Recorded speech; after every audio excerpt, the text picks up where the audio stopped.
have a lot to say and so little time to say it in. These videos can't be too long.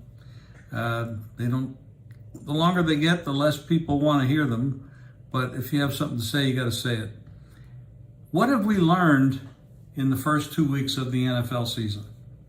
First of all, what I've learned, and I'll tell you this next year, put it in your saddlebag and use it. The preseason games don't tell us much. That's for sure. There's a few teams that are so well put together, Buffalo, for example, that they come out and they play almost the same as what they ended last year. Red hot, on fire. But most teams, they didn't play their players enough. There was not enough sessions with their pads on, not enough hitting. They weren't sharp.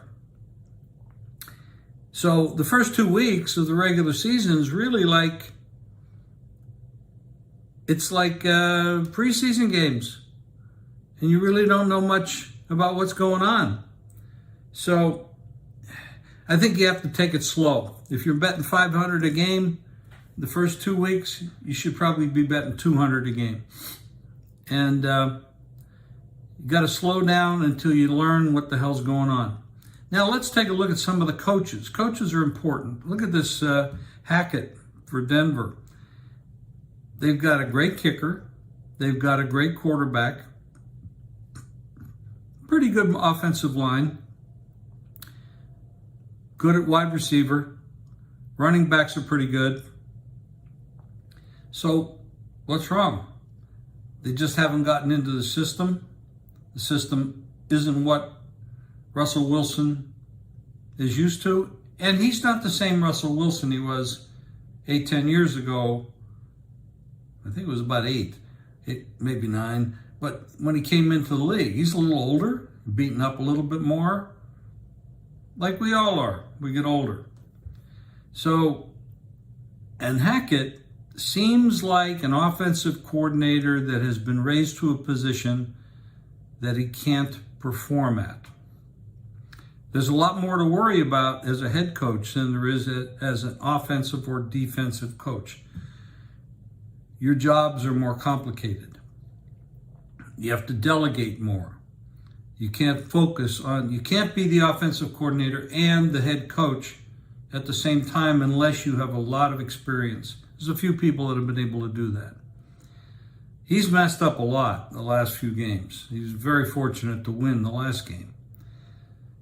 Going forward, you have to think he's going to get better at what he's doing. This goes down the road. I mean, look at what happened the other night when Philadelphia hosted Minnesota. Is Jalen Hurts and the Eagles really that good? Are they really that good? Are the Vikings and Kirk Cousins really that bad? Is Tennessee as terrible as they looked at Buffalo, who seems to be the best team in football right now? I don't know that they'll be the best team in football come February, but right now they are the best team in football. So we're learning as we go. The problem here is bettors, me too. Don't expend too much of your bankroll in this guessing game period of the first 2 weeks. Now, there's some people that are doing absolutely fabulous with this guessing game. Maybe they have an insight to some of these teams that a lot of us don't. I haven't done particularly well the first 2 weeks. First week was okay, won a little money. Last week was not so good. But that's what the game is. I've been doing this for almost close to 60 years. No, 55. You're going to make me a little younger. So I've learned my lessons. When you make a mistake, when you get a little too enthusiastic about how smart you are, you really learn that you're a human being and you're not all that smart.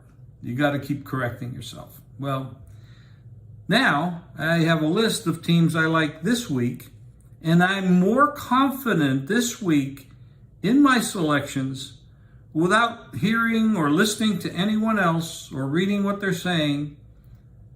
I love to hear narratives from other people and what they think because there's a lot of smart people out there. However, right now, after seeing what I've seen for 2 weeks in the NFL and in college, I'm much more confident in what I'm seeing now than I was 2-3 weeks ago. And I should have known that going in because I've been around long enough to know that. So I'm trying to pass that on to all of you. Don't get too wrapped up in this preseason narratives that you're reading and the projections and all that stuff, because it's nothing. It means nothing. Slow down early, speed up late. Now, I'll be back with more of these videos, educational videos, if you will. You don't have to follow what I have to say, but you fade me or follow me, whatever. Anyway, have a good day. We'll talk to you soon.